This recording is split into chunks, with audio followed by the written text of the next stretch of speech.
Welcome to the Digital Forester Podcast, where we talk to foresters about how they are using digital technologies in their day-to-day forestry work. Hey, everybody. Welcome to the Digital Forester Podcast. So today I'm pleased to be joined with Enda Keane, CEO of Treemetrics. Enda, how are you? Very good, Kevin. Awesome. Well, thanks so much for joining. And definitely for our listeners, Enda and I were just talking before starting this. You showed me a picture of his backyard in Ireland. Is it Cork you're based out of? Cork, yeah. Oh, it was beautiful because I was telling Enda just yesterday it was 42 degrees Celsius and hot and sticky, and Enda showing me this picture. I'm like, can you teleport me there? Because I was like, I will take that. And then I think you mentioned you actually don't get that much sun, and you're on the way to the beach right after this recording. So how have you been during this pandemic in Ireland? Maybe give our listeners and myself a context. Everybody's in a different spot, but you've been doing well. Yeah, it's been a really interesting time. I know a lot of people have been badly affected by it globally, but from a family perspective, I've had an enjoyable lockdown. Over the year and a half, it stopped me traveling, and that wasn't a bad thing actually. Yeah. We were doing a lot of trips, and in hindsight, we didn't need to do as many trips as we often thought we did. True. So Zoom and Google Meet and all these things have filled a big void, and the lockdown, people have reconnected with nature and got out walking and that's getting true. The family cycling, and it's amazing. The last year, it's been incredible. The talk about nature and carbon, the environment, climate change. It has really brought that to the fore. I don't know about you, but it's incredible the amount of companies that are committing to being carbon negative by 2030. Yeah, major absolutely. corporations, everybody. Hopefully they'll all live up to their commitments. Yeah, And, absolutely. So that'll be a theme we'll talk about today as we kind of move towards that. That's a great theme. And for the video watchers, I'm normally in some type of collared shirt. I'm rocking my 10 Trees t-shirt, so not endorsing or anything, but it's hot in Ottawa, so I'm going a bit more cash. Enda's more professionally dressed with a collar, but it's hot in Ottawa, so I'm going more casual. So Enda, let's get into it. I always like to ask, tell me how you began your forester's journey. Yeah, so my dad was a forester, and so that was a good introduction. There's not many foresters in Ireland. We have a very small industry. Only when I started, there was only 7% of the country under trees. So we were once all a forest, and then along came the British and knocked all our trees for shipbuilding and gunpowder. And so we became obviously cows and cattle and sheep. That's our countryside. But over the last 30 years, hard to believe I'm nearly 30 years now in the industry, but there's been a huge emphasis on planting trees. So we're now up to 11% as a country. Okay. And I had an early grounding in with my dad's background, and then I took the plunge into the industry. Got a job in the summers and in the winters working as a forest laborer. So I started planting trees and spreading fertilizer and all that kind of stuff, and cutting trees. So I went off and studied at university and got my grounding and took on a career with the government for a few years, advising farmers to plant trees, and went in the private sector for a few years, then convincing people to invest in forestry and plant trees again, farms in particular. And then I left the industry for a while, took a 5-year break, went into the tech world, and came back to forestry to form Treemetrics. And that was driven by my first sight of lidar. I came across this terrestrial lidar scanner as part of my previous job. So what year was that roughly? What year was that roughly when you started doing that? 2004. 2004. Okay. So early. I came across terrestrial lidar, and we were doing visualizations of proposed factories, what they'd look like in the landscape. Oh, okay.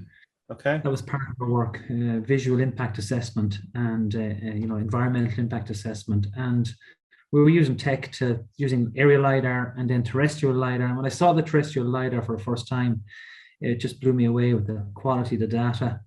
And contacted an old buddy of mine, Garrett Malooly, who's a Right. co-founder who you've met on your Yep. travels. Yeah. In around New the world. Zealand, I think we always connect in Yeah, New Zealand, not in Ireland, but that's a side story. Yeah. yeah.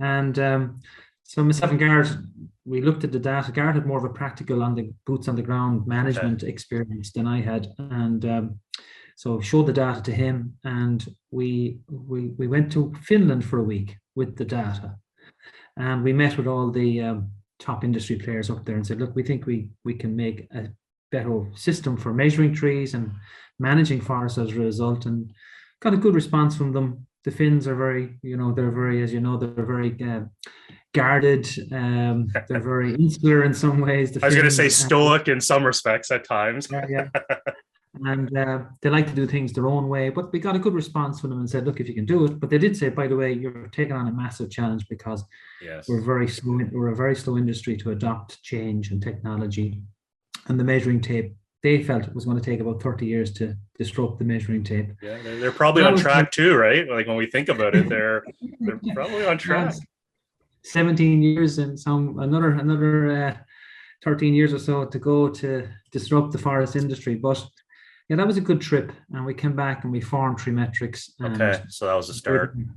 So thinking of that, it's like there was a buzz term I remember I always loved that you guys came up with, and it was IoT, but it wasn't the IoT as we know it today. So maybe tell me, where did that come from? Was that a Garrett Enda thing? Was that more of a, sitting at a local pub going, you know what, we're going to come up with this IoT? So maybe share with our listeners, what is IoT? And for those in the tech space, it's not what you think.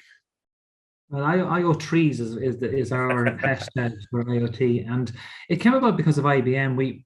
So if we're looking in Ireland, we've got, I suppose we're always export focused. As a small company, you won't make your fortune in Ireland. You have to get out and you have to look abroad. And one of the lucky things about Ireland is that we've got some major tech companies basing themselves, their European headquarters in Ireland, because we're now the last remaining English-speaking Euro economy in Europe. So that's true. So we've always historically attracted the likes of Microsoft, Apple, Intel, Dell, you name it. We've got most of the major tech companies from America and from China basing themselves in Ireland, and so we've got good connectivity with the multinationals. And we, Treemetrics, we started to engage with those companies to learn, and you can't beat the guidance that these people will give you. They do see the future and they make the future. Absolutely. So IBM, we went to them with our vision and our plan, and that was the first time in 2010.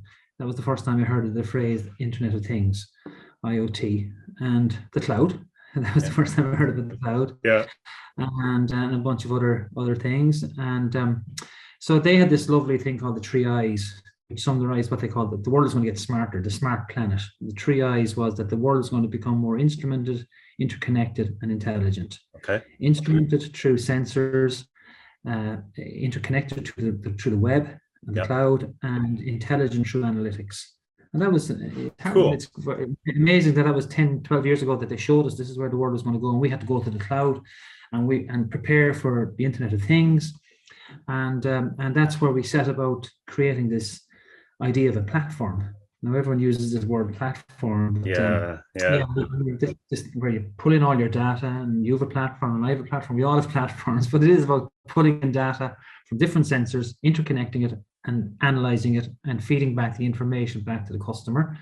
And we were very lucky they gave us a huge route to go on for this Internet of Trees. And then the next lucky break, because it's all about luck and making your own luck and getting out and talking to people and learning. But we were lucky enough to be introduced to the European Space Agency. Okay.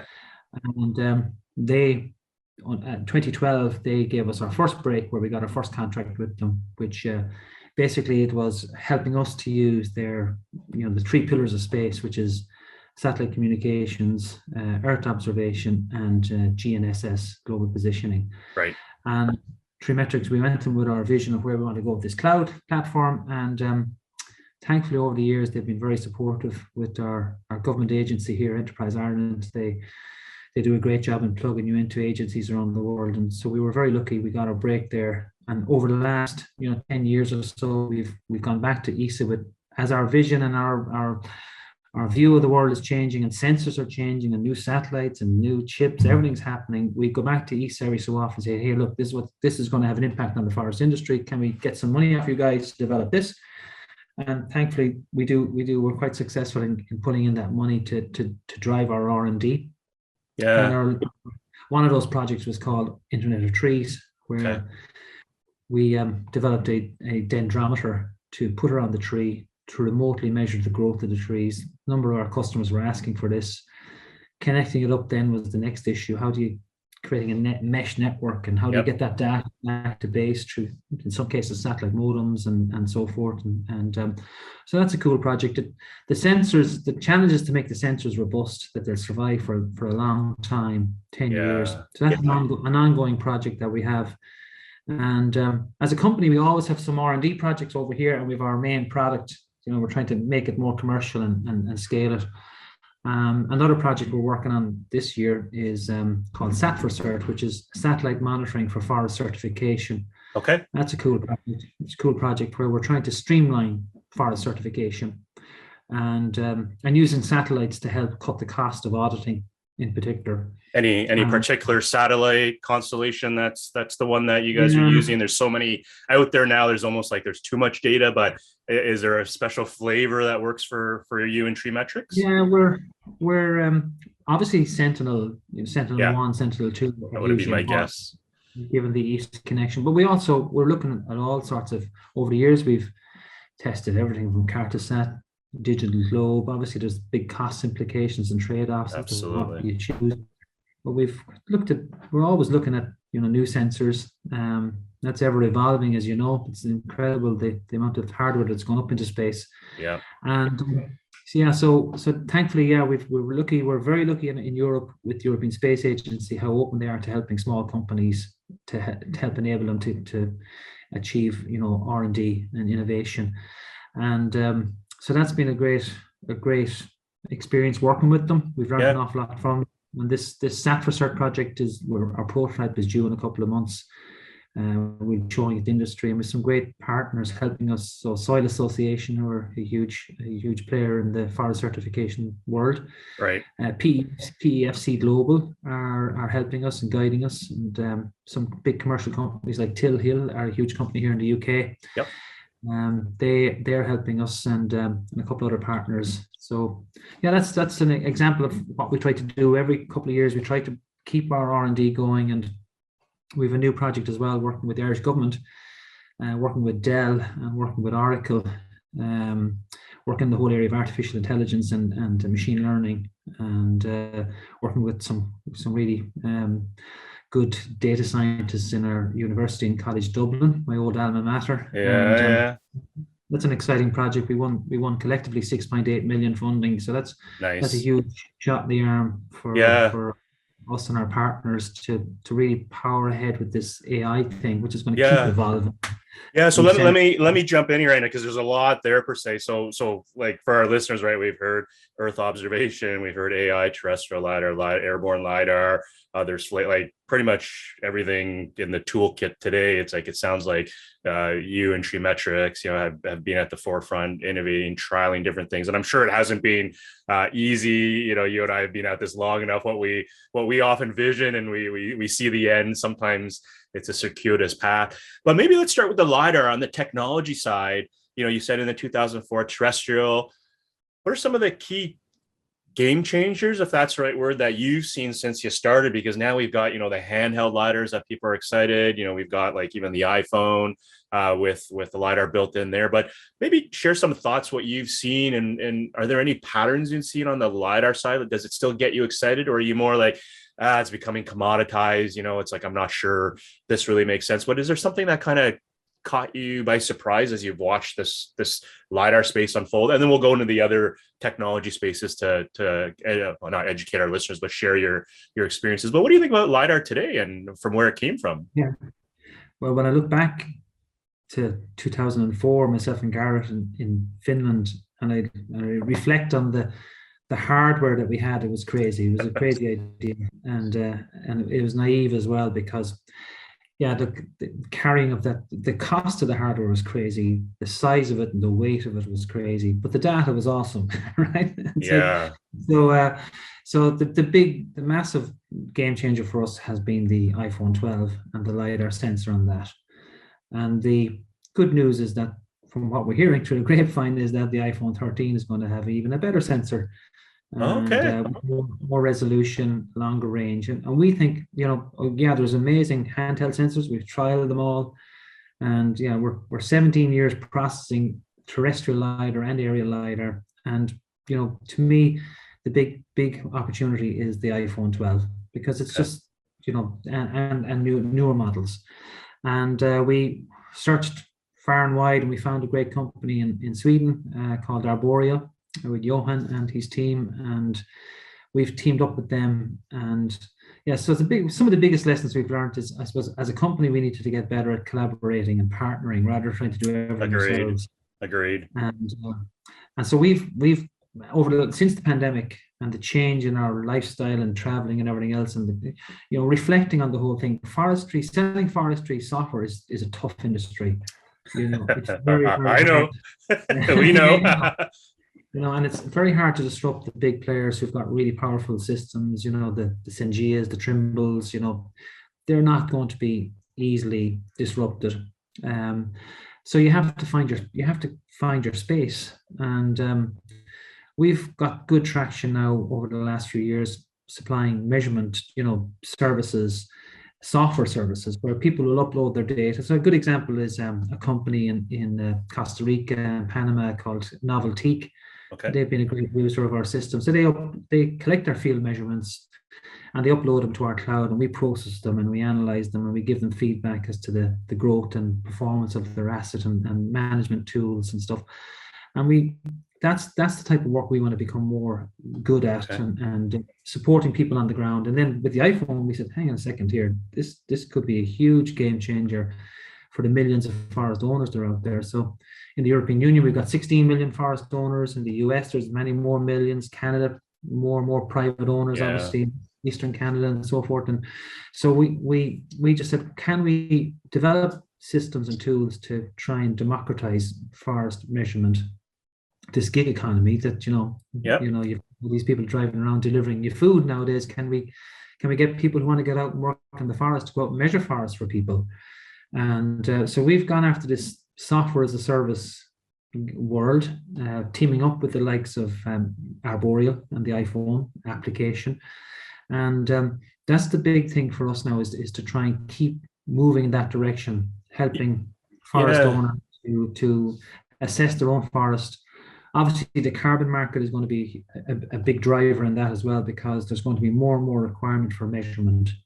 Like, if I'm being brutally honest, when I look back on it, the forest world survives with a minimum of measurement.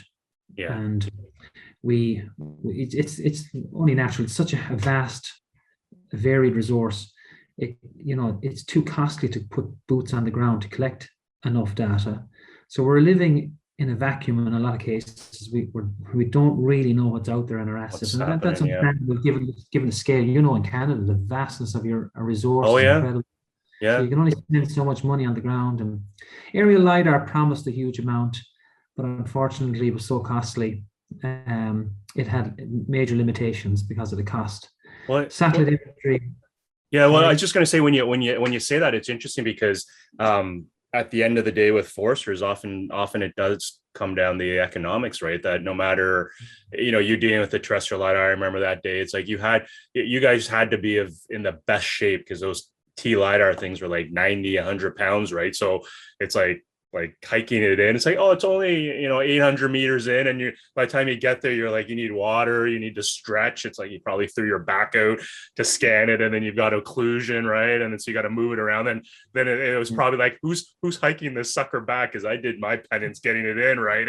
And so you're laughing at that. I can sense it's like, yeah, right. Remember those days. But what I find fascinating listening when you're describing that, Enda, is almost a shift away from like the nuts and bolts of the technology and focusing about the user, the problem. And when you're talking about the democratization of data, it's fascinating, because we have all this great technology, and then yet also what we're hearing is, well, if we don't bring the end user along for the ride. It doesn't matter how good that tech is. So this iPhone thing's fascinating. But then right away in my mind, when you were saying that, I was thinking, yeah, but I don't like the Apple ecosystem. I like Android. So what do you respond to that? And on top of that, it's like today, it's like, and it's like we just got hacked or we were subject to ransomware. Like, so if you're doing this, at the planet scale, I assume these cyber issues are like popping up. So what are some considerations for foresters as they're learning more about what Treemetrics does, thinking about their data footprint in the world? What are some best practices or common thoughts, like something as simple as buying Apple, iPhones often for a large organization, then we get into a mobile device management issue, which again, as an average Joe forester, you're like, who cares? It's a phone. But at the enterprise corporate level, those are things they worry about that sometimes maybe us forestry tech researchers never appreciated until after doing our time 10, 15, 20, or in your case 30 years, right? But thinking of maybe cybersecurity there, like what's your guidance there? What are your the things that you think about with your team as you look to safeguard your clients' data and this platform? So I suppose one thing we did have to realize as well is it's not all about not just the iPhone, but the traditional measuring tape. People still want to use that. So we had to go back a step and forget about our fancy lidars and whatever, and just enable the bog standard data to be uploaded to our platform as well. So we built a simple Android application to upload DVHs and heights and stocking and species, and process that as well. So that was a bit of some of the learnings and feedback, is that you're not going to transform this industry overnight. It's going to take time and time. And the iPhone will evolve, and I'm sure Samsung and other hardware developers will come with more lidar technology in future handsets. So it's cybersecurity is a major issue. Of course it is. We all know about the hacking that's gone on and all that world. So we just have to, for that reason, actually, Treemetrics, we've just recently gone back to IBM to all our data is going onto the IBM cloud. Actually, just we felt safer after doing a review of all our systems. We just felt safer that was a better home for our data for the time being, anyway. Right. We were AWS, and we're now making that transition to IBM, to the cloud, because of cybersecurity, etc. But no, it's an exciting time, and like as we said earlier, there's so many new satellites going up. There's so many new sensors coming. Ever evolving sensors, like terrestrial 3D sensors on your phone. Who would have thought that? 15 years ago. It's incredible what's after happening and evolving, and that's going to continue.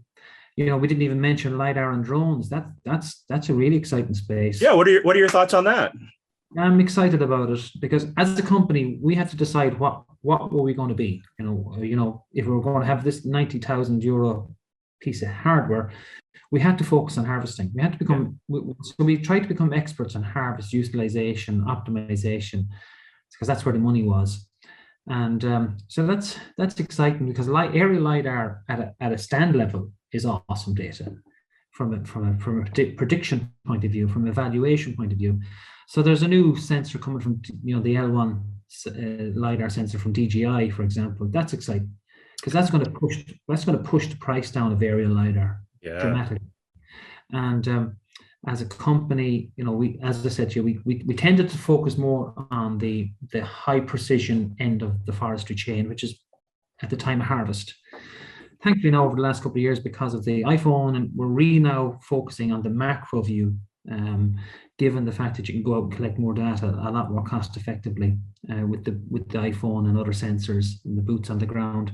So I suppose foresters, one thing I always try to say to foresters is that they have to be honest with themselves and reflect more about the data and the quality of the data that they're using to manage their resource.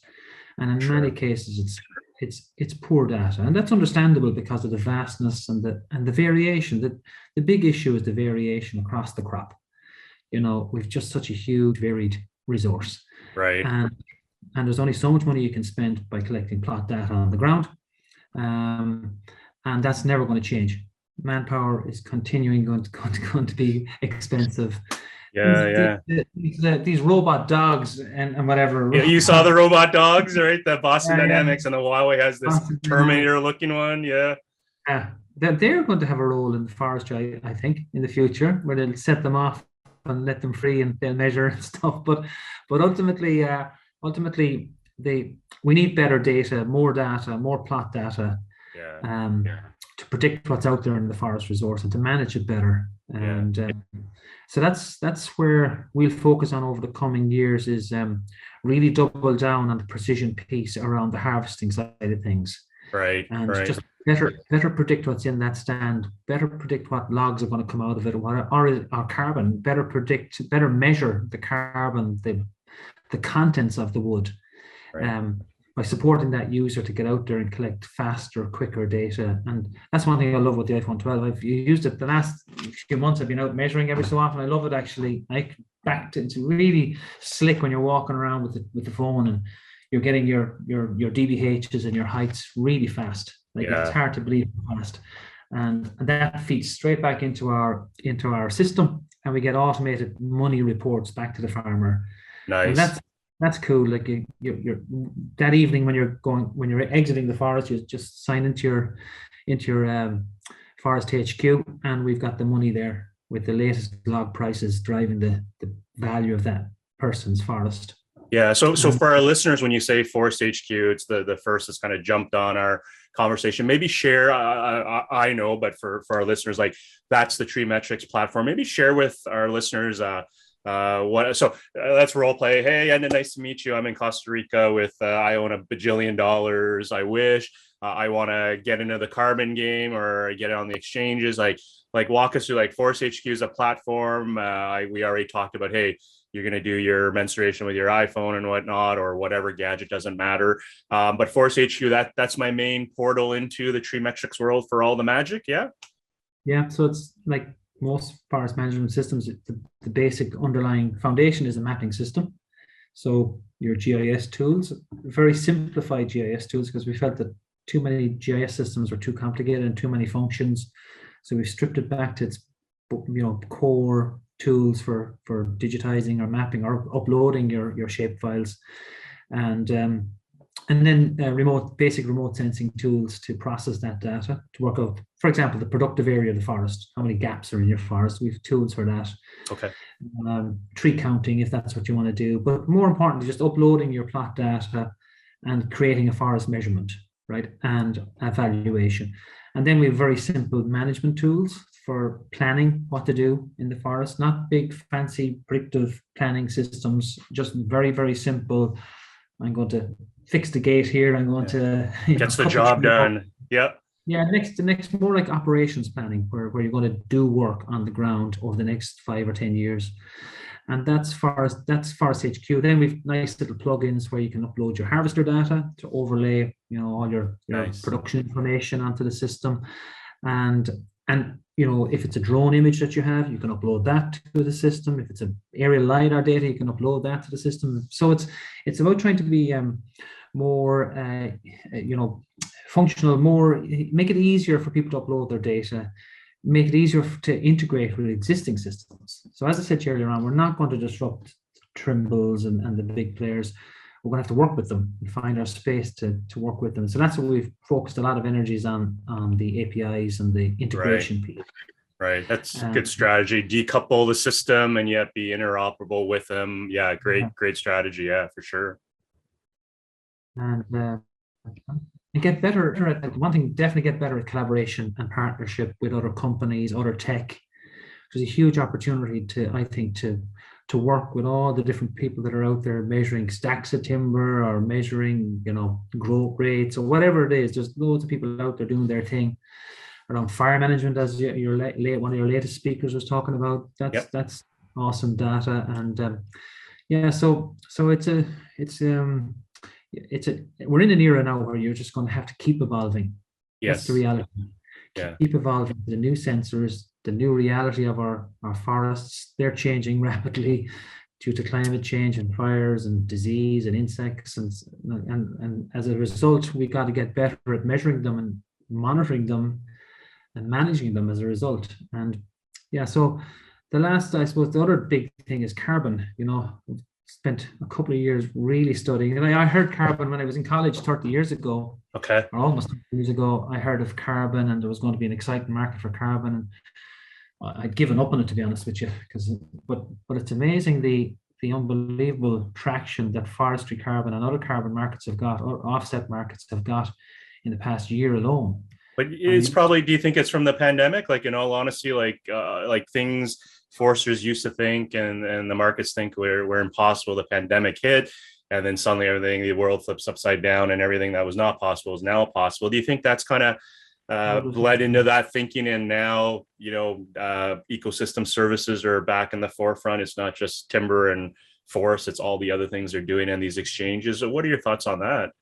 I absolutely think it was, last March 2020, when we started to get locked down and people were suddenly, we stopped, everyone took a pause and took a breath.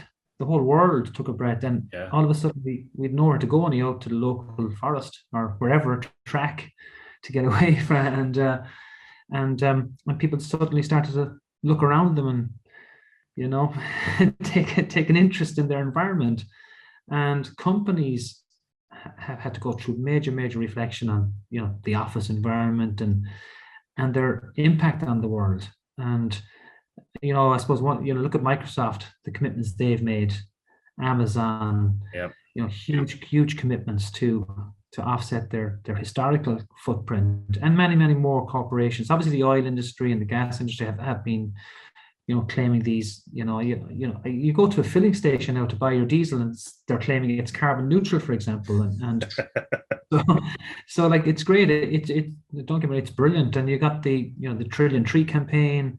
Yep. You got Mark Beanoff from Salesforce driving tree planting. So the world has woken up to the opportunity for planting trees and better managing trees and forests. Absolutely. And at the same time, we've got this incredible reality sinking in on climate change and wildfires and all that brings, and disease and pests. And with that comes huge opportunity. The sad thing is it's having massive impacts, as you know quite well, with your wildfires in Canada, but everywhere, all over the world. Greece as well, California.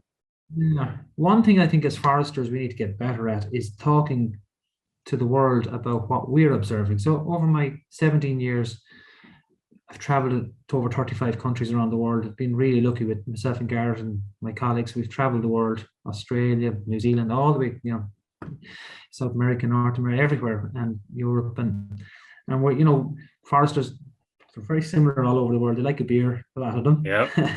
And they love the environment. A lot of them are into shooting, and fishing, and living outdoors, and love the environment. Yeah. And the conversation always, over the 17 years, it was always, things are changing. And I remember talking to some foresters in the Nordics, in Finland, and they were just worrying about the ever shorter winters, and the milder winters where they couldn't get the machinery into sites. There were traditionally, the permafrost would allow them to bring in the big machine. That was changing, and it's happening, and we get these IPCC reports every so often the world. But foresters have been seeing this for years. Like, I was in Madrid at the last COP meeting in Madrid, and I remember meeting a forester, and he was saying to me about the research showing the shortening winters in the north of Spain and the Pyrenees, and impact it's having on forestry there. And then you look what's happening across Europe, globally, everywhere, fires and insect attack. So foresters need to talk more about what they have observed in the past and the rapid change that we've seen over the last number of years, and we need to be part of the discussion around the solution. Absolutely. And with like the example of the wildfires, there's a huge opportunity to go back in there and replant those forests.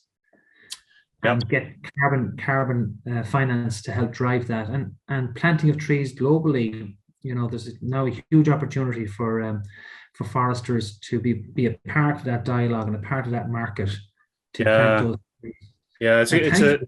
It's a good point, and just jump in there. And you know, one thing I think you nailed it on the head is, you know, the way I'd phrase it is, as foresters, well, anyone in the forestry space, we have to get better at telling stories.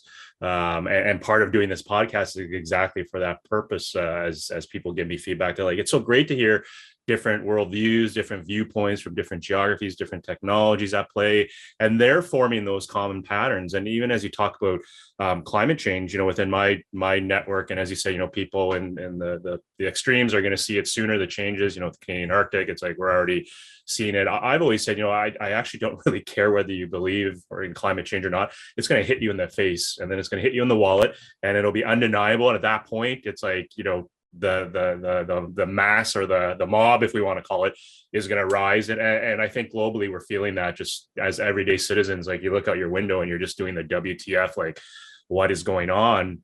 But thinking of that, I'm just going to kind of pivot us back to, like, thinking of technology, and you mentioned fire and whatnot, and UAVs and tech. It's like, I'm curious to know, like, in Ireland, because I know a lot of listeners. Well, my wife's got Irish roots, so she's gone back. I've never been, but in Ireland, it's, as you mentioned, you know, not quite tied to the EU there, but from a tech stack, I've always heard open source versus, at least on the GIS side, Esri, or maybe open source on closed. And we've talked about ForestHQ. Maybe for our listeners, tell us more about your technology stack. What like, not the details, you know, the secret sauce, as opposed to what are some of those common things? Like, are you a Linux server? You're in the IBM ecosystem, but, you know, is it Esri? Is it open source? You're building custom things, but maybe bring us up to speed on what that stack looks like, per se. Yeah, we are open source on the GIS side, so definitely. But, you know, we have to accept that we have to be able to work with the Esri systems and integrate. You know, so I think the key word is integration. That's and APIs and that world, and we've tried to completely open ourselves up to be able to receive data, send data. Yeah, that's really, thankfully there's a clear standard around how you measure a forest and manage a forest. So we're sticking to those tried and trusted standards of data formats and so forth. And right, Stanford D is an important format, although I think the manufacturers need to stick to it. That's true. You know, it's frustrating and stuff. But yeah, you know, I think the key thing is it's going to keep changing, though. Like these sensors, like there's a new sensor going up next year. There's going to be the biomass sensor from ESA.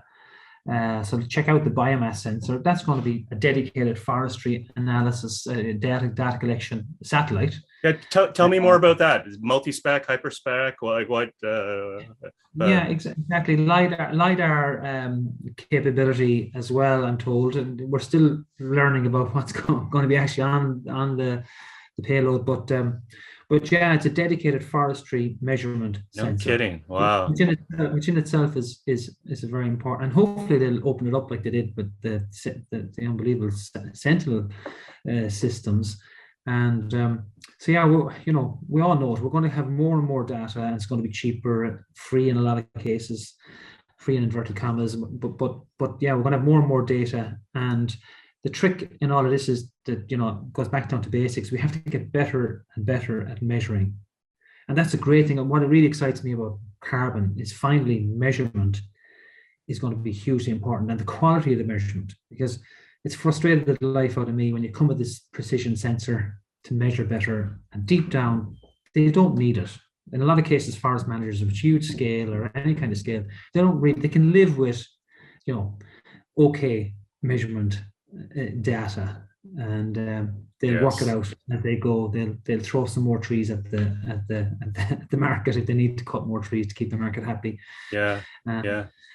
And that was always a frustration, that the reality is that they didn't need the precision that we were bringing. But thankfully, with the carbon markets and the increasing value of wood, measuring it better is now finally becoming important. Yeah, absolutely. We're hoping after 17 years that it mightn't take 30 years that the Finns told us to revolutionize the industry. And the iPhone, again, just that basic sensor is really, really an important tech evolution for us. Yeah. Just your basic measurements. You don't need a DBH tape anymore. You don't need a hypsometer, your vertex. You can do it on your phone, Yes. and that's a huge step for us as a company. So, And so we'll thinking be of better. data, and we started off with the podcast. So you started talking about deep learning. So obviously, deep learning subset of machine learning, subset of artificial intelligence, but that's all driven by lots of data, typically Yeah, high yeah, quality data. So in your work, as you move towards that, maybe share with our listeners your views on deep learning. Is that, 2004 lidar, woo, it's like great. You really look at the literature, goes all the way back to the 60s when it was started to be experimented, albeit at a low frequency and profile mode only. But do you think deep learning is that next thing in the forestry part that's going to change things, or do you think there's some other tech trend there that's equal? I think Or just the whole drive in AI, actually, learning. So one thing we need to get better at is capturing the data that we have. So one great example is, I know you work in this whole space, is the harvester data, the cut to length machines. They have awesome data, GPS positioning, log production, tree size distribution throughout the crop. I think that's hugely important data to capture. And even if you're not going to use it for now, you will use it in the future. for And sure. capture that data, and because it will be fantastic learning into the future. And we as a company, we always kind of felt that we were under the cosh. We were always being questioned about the precision of how really good were we at measuring. So we embraced the harvester data and the weighbridge information Mm-hmm. as a real test as to how good did we really do, just to feed it back to see could we improve how we were doing things and learn from it. And so artificial intelligence and machine learning and all these, deep learning, you need data to feed that back into your system to help improve your system. So that's one thing I'd implore forest managers is put in a process of capturing data, even if you're not going to analyze it for now. Record it and capture it, provided it's cost effective and cheap and Yeah. cheerful. Capture it and have it there for future use, because it will inform in the future. And lidar data will be awesome in the future. The historic lidar data will be awesome in the future to refer against the new data coming through. But yeah, we're as an industry, we've been poor at storing that data and keeping it. But we need to get better at doing that. Yeah, And agreed. yeah, Agreed. Yeah, the I'd be interested to know your thoughts on this one, because you and I, we've been doing this for quite a while.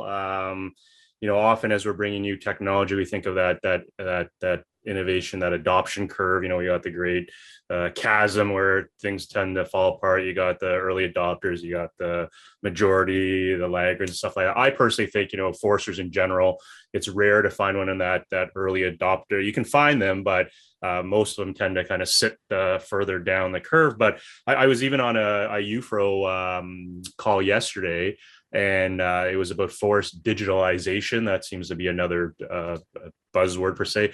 But it was interesting. I was watching a presenter from Portugal, and the whole thing is kind of what we're talking about, where we have different systems, resources, harvesters, forester, whatever gear, sending data, Stanfordese into some centralized database, maybe a couple, and then they're all coming together to drive analytics. And when I watched that, again, I did a PhD, so I can relate to the academic world, but the whole thing I thought of is, I know there's the Treemetrics of the world that have already done this, and it felt like they were reinventing the wheel. And on top of that, you and I both know commercializing innovation is a hard game. So even though in principle it works in the academic world, there's all sorts of different factors. But thinking of foresters who are looking to embark, we definitely have some listeners that are like doing everything, definitely the early adopters, and some that are just kind of the late majority, the laggards. But if you were to guide a forester listening to this who wants to get into the game, if we call it that, in one of these technologies, do you have any pro tips to help ease that transition into learning, or maybe de-risk based on your experiences over the time with Treemetrics? Aside from just, hey, call Enda Treemetrics, but is it about researching it? Is it about collaboration, as you've put with the IBMs of the world, or the ESAs of the world? is there a general rule of thumb you've kind of, anecdotally come to and said, this is the secret recipe to realize success as you try and bring digital transformation to your organization? Any thoughts on that? Yeah, it's a tough one. It's look, as I said to you a few times in this chat, there are existing systems there that are good. Most forestry companies have good systems that are doing the job, and you just have to accept that's just, they're going to get better. The existing systems are going to get better, but eventually disruption happens to everybody, right? Innovation keeps happening. And I think the big innovation is going to be around the sensors, right? And that's going to change every 6 months. You're going to see newer and newer, cheaper sources of data and sensors. And you have to look at yourself and look at your system and say, are you prepared for that evolution of new data that's coming?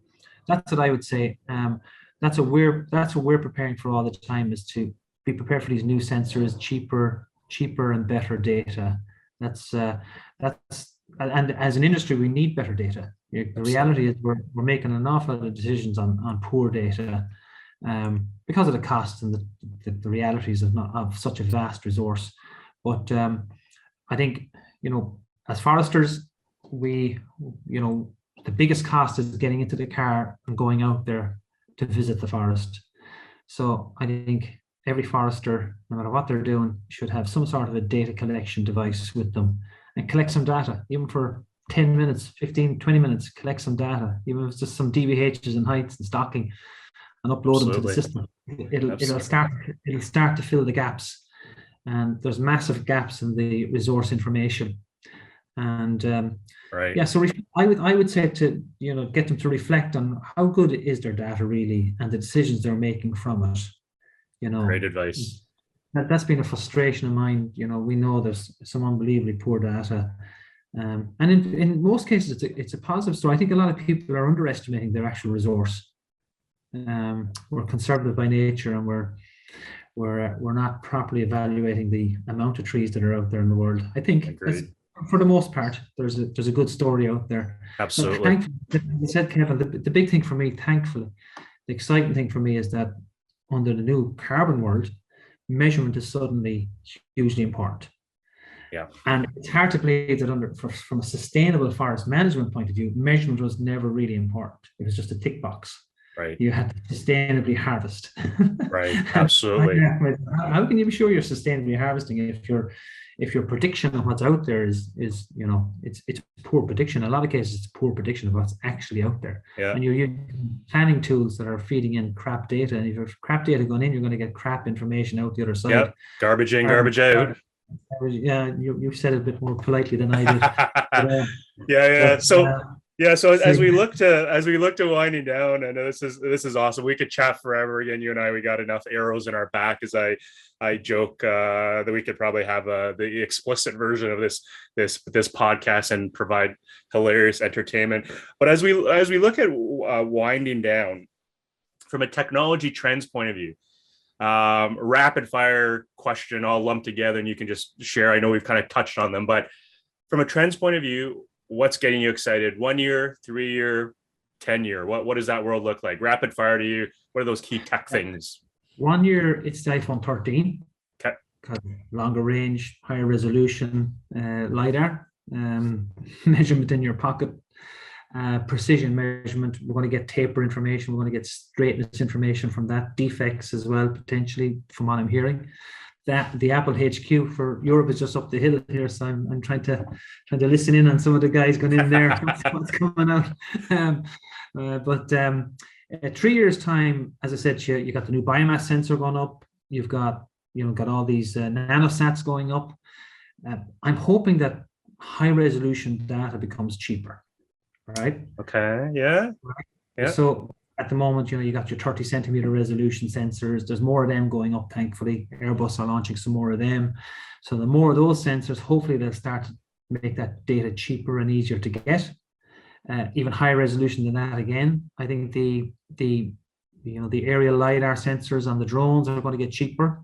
That's going to be hugely important for the industry. So that's the 3 year window of just ever increasing better data and more available, cost effective, continued disruption of the EO market by, hopefully there's going to be some clever guys sending up some nanosats that get super high resolution, like 10 centimeters from our research is where you can start to really delineate the crown. It's like the magic number. Okay. Better than that. So single tree, we've all talked about single tree. So that's obviously a very important piece. If we can, obviously, you got your understory as your picture showing in the background there. You got the understory uncertainty, but at least we could start to generalize what big trees are out there. So single tree will continue to evolve and get more easier to and cost effective to understand at mass scale. Do you think we're there now, or you think we still got? Yeah, we are there now. Only the cost of the data is still crazy. Okay. So it's the economics. Right? Yeah. Okay. The computer processing part of it is, and then I'm very excited about, obviously, without giving away trade secrets, I'm very excited around NFTs and carbon credits, blockchain. That world is going to be ever increasingly play a part in our resource management and our resource utilization or monetization of our resource. Like, I see the forest, it always has been a great, if you're lucky enough to own some forestry, it's been a great bank of, yes, of value for the owner. And I believe that that'll become a real bank. I think that forestry, the public will invest in that asset, albeit maybe for carbon to begin with, but you're going to have more and more tokenization, small ownerships of forests by millions and millions of people who will demand high quality management, high quality carbon. Biodiversity is going to be hugely important, as we know. That's going to be a major driver for future management of forestry, that we get better at that and better custodians of the environment. And yeah, I think the other thing is that we're going to have to move faster. As foresters, we have to be part of the solution. This climate change thing is not going away. It's actually accelerating, getting worse. Yep. So we have to come with our vision, our plans, how to tackle this, not just some bureaucrats or whatever COP next month or whatever it's on in Scotland next. We have to come with major plans as to how to solve this. You know, you got Mark Beanoff saying they're going to plant 1 trillion trees. Where are they going to plant this? What are they going to plant? Yep. You know, foresters have to take a real part of this. There's huge amounts of capital suddenly coming from industry, ESG money. How is that going to be properly quality planted, quality managed? Massive opportunity for our sector globally. So the future is really bright. It's distressing from an environmental point of view and from a change point of view, but from an economic point of view and from a career point of view, the huge opportunity. So I think we need to become a bit braver, a bit louder, and talk about our what we're seeing as foresters. Yep. Out there globally, start talking about the change that we're observing, get vocal, get into the national media, talk about it, talk about our fears, and talk about our solutions, and become part of that solution. Absolutely. Come up with the ideas, the mad ideas, the scale. We need this. The world is broken, and it's going to need massive scale of solutions, like the Trillion Tree campaign. Absolutely. And work with those people and get involved. And I think we're sitting back, a lot of us are sitting back going, that's a great idea and great. But actually start, you know, where the plants going to come? How are they going to plant these trillion trees? Where are the seedlings going to come? What sort of seed? You know, big role from us foresters, you know. Absolutely. I love it, Enda. Like, that's an awesome way to end the pod in terms of 1, 3, 10. You know, to recap for our listeners, you know, 1 year end Treemetrics, they're excited about that iPhone 13 coming out with the gadgets. It is a pricey piece of gear, but again, sneak into the Apple HQ up the street there and grab me some swag and gear. Would love it. We've also heard data, you know, the sensors and that 3-year time horizon. You know, looking forward at 10, there's a lot of problems and yet opportunities that foresters, I always say, have to, you know, got to beat our chest more, tell our stories proudly, loudly, you know, and instead of, you know, just, you know, people don't even realize foresters are like the greatest stewards of nature, right? And there's these people are creating the narratives for foresters instead of maybe foresters taking a hold of them themselves. But I love it. We don't have time to go into NFTs for our listeners, non-fungible tokens, the whole crypto space, Web 3.0, blockchain, DeFi. So if you're listening, you're like, what is Enda and Kevin talking about?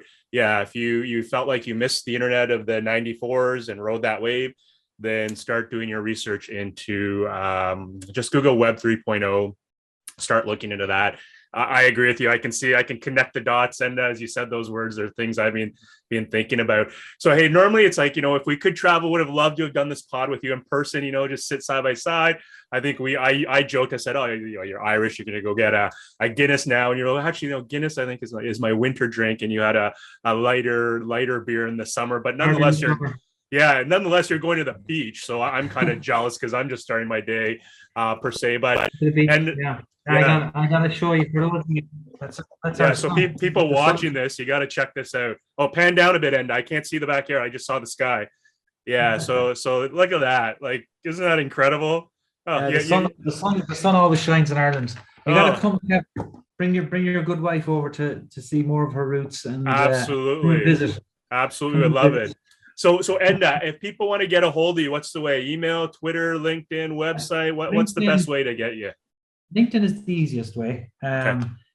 Email enda@treemetrics.com. ENDA, good easy name to remember. And just keep in touch, everybody, and reach out, and happy to talk with people about their ideas and where it's all going as well in more detail. So thanks for the opportunity, Kevin. I like the podcast. It's a good. I'm getting into. I love listening to other foresters and talking about what's going on in their world, and so fair play for doing it. It needed to be done, and absolutely. Keep up the good work. Yeah, thanks for your time. I love it. So, and be safe, and we will talk soon. Looking forward to maybe some collaborations together in the future. So, thanks so much for your time. Yeah, good man. Thanks for your time. Thanks, Kevin.